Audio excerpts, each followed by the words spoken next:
quarterback competition going?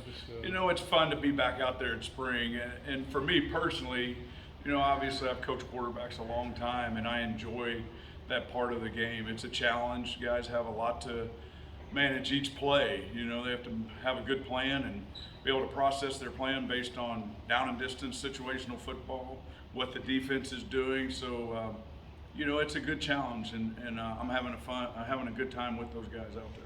What are you looking for as far as separation is concerned between these guys for one to? You always look for consistency, right? The guy that does the best job of taking care of the ball and making plays. It's when you look at any game, at the end of the game, the team that turned the ball over the fewest amount of times and the team that had the most explosive plays typically wins, regardless of every other stat that happens in a game, right? And so you're looking for a guy that does a great job of taking care of the ball and taking advantage of the opportunities the defense gives us when they're there. Brennan's the new guy. Just from a coach's standpoint, what stood out about him in early spring here? He's smart. He's got a lot of experience, so he understands.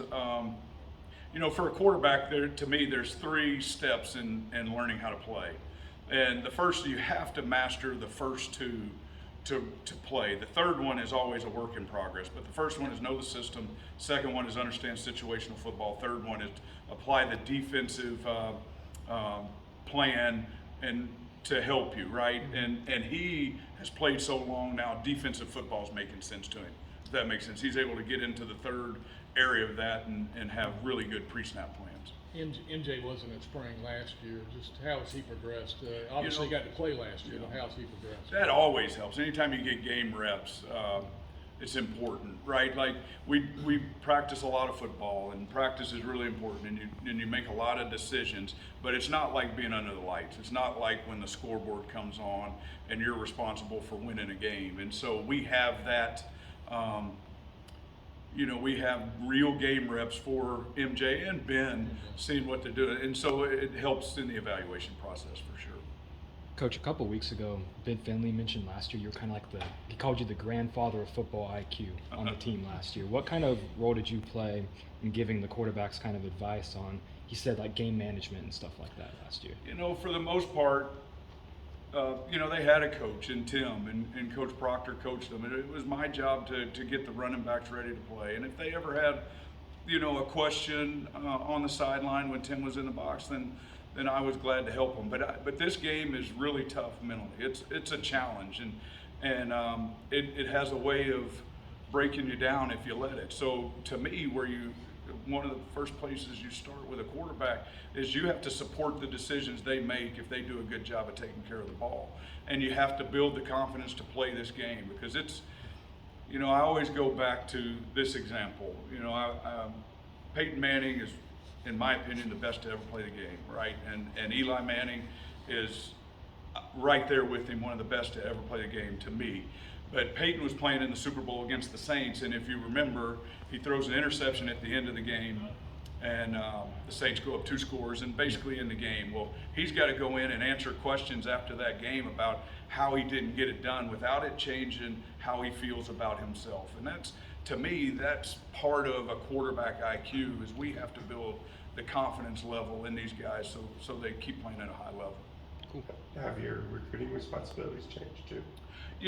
We still do areas and position, right? So it starts with areas, and I have really the eastern part of North Carolina, southeastern part of North Carolina, Jacksonville, Wilmington, that area. And then position, obviously, I recruit the quarterbacks now, not the running backs. What is that like for you to do that again? I enjoy it. I've done it so long. I guess the thing that I think about, and it's not my first time. This is like 18 years of it. You know what I mean? So there's a lot of experience, and I enjoy the process of going out and watching quarterbacks throw, getting to know them, who they are, what makes them tick. Just all the things that I think are important when you recruit a quarterback. What traits do you look for? Well, first thing, obviously, they got to look like a college quarterback, right? When they walk in the room, you go, okay, this guy is a really good-looking guy. They got to really have a fast arm. They got to be athletic. They got to be accurate. And then they've got to understand their offense and be able to communicate to you their offense. you know, I want an accountable, trustworthy, competitive guy, right? That's what I'm looking for. And usually guys that are talented in high school, they win games in high school. Coach and I's been described as a creative, kind of offensive mind. Just how would you characterize, you know, his way of doing things in his system? You know, it's obviously the system is different, and that's what we're all challenged with, learning the system. For the most part, you watch football, you know, plays are plays are plays, and it's how you communicate them, and maybe the little variances in them, right? But right now, that's what our first step is, to learn the system, right? Us as coaches, there's always things you learn on the field as a coach that, okay, maybe I didn't coach this well enough, or I've got to change how I'm coaching that, and I think we're all in that process right now. Y'all ready for the players? Sure.